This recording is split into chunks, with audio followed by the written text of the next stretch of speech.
कांद्याला हमी भाव मागे सारखं समोर सरकार लांब रस्ता करा. छत्रपती कांद्याला हमी भाव, कांद्याला हमी भाव, कांद्याला हमी भाव, कांद्याला भाव, कांद्याला भाव, कांद्याला भाव.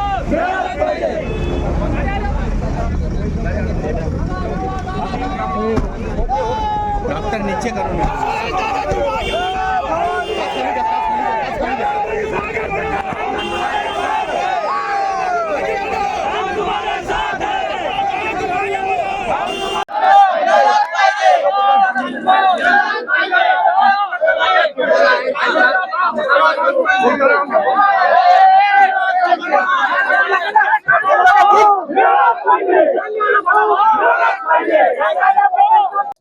देशाची काय परिस्थिती आहे आणि लोकांना सांगता की परदेश दौरे टाळा, सोनं घेऊ नका आणि स्वतः परदेश दौरे करता.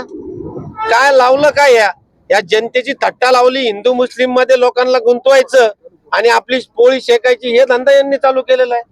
यांना बाकीच्या जनतेशी काही घेणं देणं नाही आहे. स्वतःचं पोट भरण्यासाठी हा धंदा यांनी चालू केलेला आहे. सांगितलेलं आहे की 12 रुपये 35 पैशांनी घेणार आहे म्हणून कांदे. 12 रुपये 35. हे 12 रुपये सरकार नुसत्या भूलथापा आहे.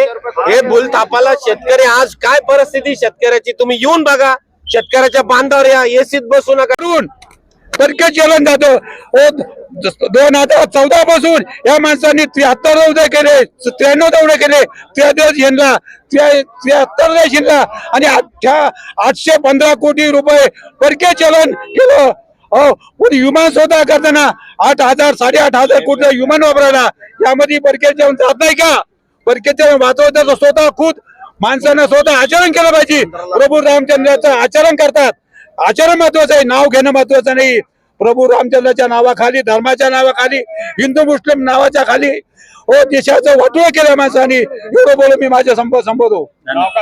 माणिक उत्तमराव निगुडे, आडोश पिंपळगाव. 15 लाख रुपयाचं काय झालं या मोदी सरकार